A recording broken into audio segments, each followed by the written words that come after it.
Acompaña esta noche Daniel Sobato, director para América Latina y el Caribe del Instituto para la Democracia y la Asistencia Electoral IDEA Internacional. Qué gusto saludarte, buenas noches. ¿Cómo llega Argentina a las PASO, para empezar?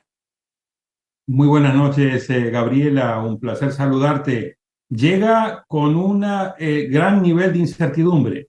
Estas son unas elecciones, Gabriela, que tienen una gran importancia desde el punto de vista político, pero también desde el punto de vista simbólico. Hay que recordar que coinciden con los 40 años del regreso de la democracia a la Argentina. Y acá hay un gran interrogante doble. Por un lado, ¿cuáles van a ser los resultados? Hay un montón de encuestas con resultados muy contradictorios, no solamente entre las principales frentes electorales, sino también al interior de los frentes electorales, sobre todo en Juntos por el Cambio. Pero la otra gran interrogante es cuál va a ser el nivel de participación electoral. Y esta, creo, el tema de la abstención es un fantasma que recorre a estas primarias. ¿De qué escenario estás hablando cuando describes abstención como un protagonista? Bueno, lo que hemos venido viendo a lo largo de los años es una caída en el nivel de participación electoral en las elecciones nacionales. Argentina venía teniendo un muy buen nivel de participación por encima del 80%, luego cayó en los niveles del 70%, pero sobre todo en las PASO. En la última PASO que tuvo lugar en el año 2021, el nivel de participación electoral cayó al 67.7%. Y por el otro lado, en las recientes elecciones que hemos visto en muchas de las provincias de Argentina, también el nivel de participación electoral ha caído de manera significativa. Por lo tanto, hay un gran interrogante: ¿cuál va a ser el nivel de participación electoral en estas PASOs, que si bien son obligatorias, podría llegar a estar el nivel de participación electoral por debajo del 70% o incluso por debajo del 65%?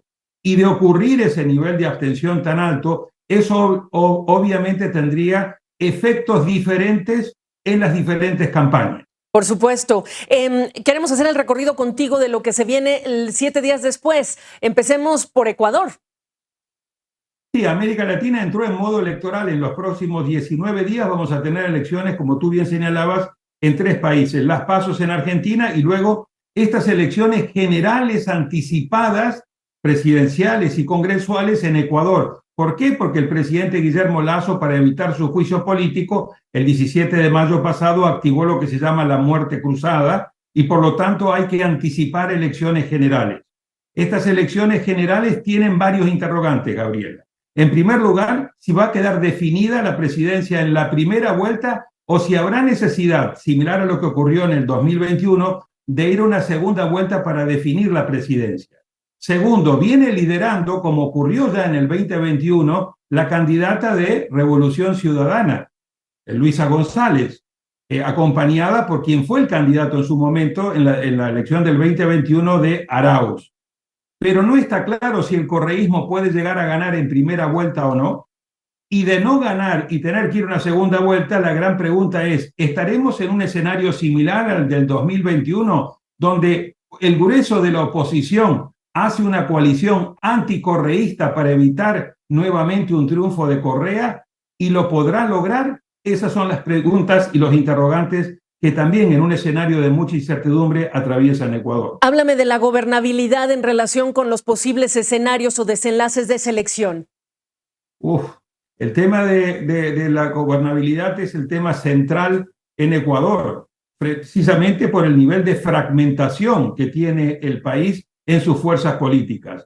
Por lo tanto, si hubiese necesidad de ir a una segunda vuelta y en esa segunda vuelta pudiese ocurrir un escenario similar al del 2021, es decir, que quien ganó en la primera vuelta, que era Arauz, luego pierde en la segunda vuelta, con el triunfo en aquel momento de Guillermo Lasso, obviamente volveríamos a encontrar una situación de un presidente que no tiene mayoría propia en el Congreso, un Congreso bastante fragmentado y claramente con unos serios complejos de gobernabilidad y un alto nivel de inestabilidad, como caracterizó a Ecuador durante mucho tiempo y lamentablemente lo está caracterizando nuevamente ahora. No menos complejo es el escenario que viene también ese mismo día para el balotaje en Guatemala. ¿Qué dices, Daniel?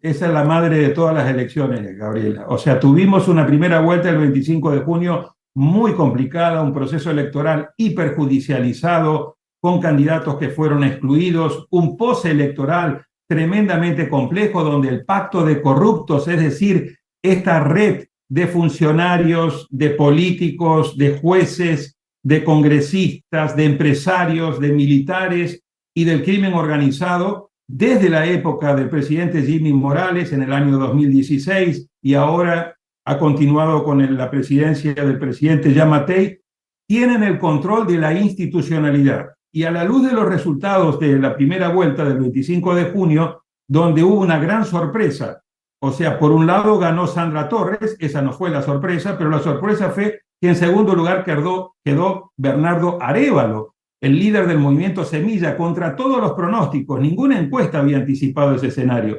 Y a la fecha, el pacto de corruptos, instrumentalizando al Ministerio Público, particularmente a la señora que es la jefa del Ministerio Público, Consuelo Porras, está tratando de quitarle el registro contra toda la legalidad al movimiento Semilla, y como no lo puede lograr, está tratando de embarrar la cancha. Entonces, vamos a una segunda vuelta, a un balotaje muy complicado, pero aún si ganase Bernardo Arévalo, como anticipan todas las encuestas, esta segunda vuelta, habría que ver qué pasa en el postelectoral y qué va a pasar en los 5 meses entre que gane la segunda vuelta y se tome posesión a mediados de enero del año 2024. Guatemala entra, como acaba de escribir José Rubén Zamora en un artículo en El País, periodista que está preso de manera ilegal, en un laberinto perfecto, dice. ¿Por qué es perfecto? Porque no hay salida de esta situación tan compleja.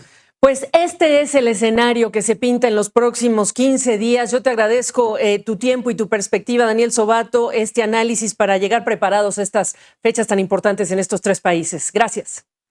Gracias a ti. Buenas noches. Buenas noches.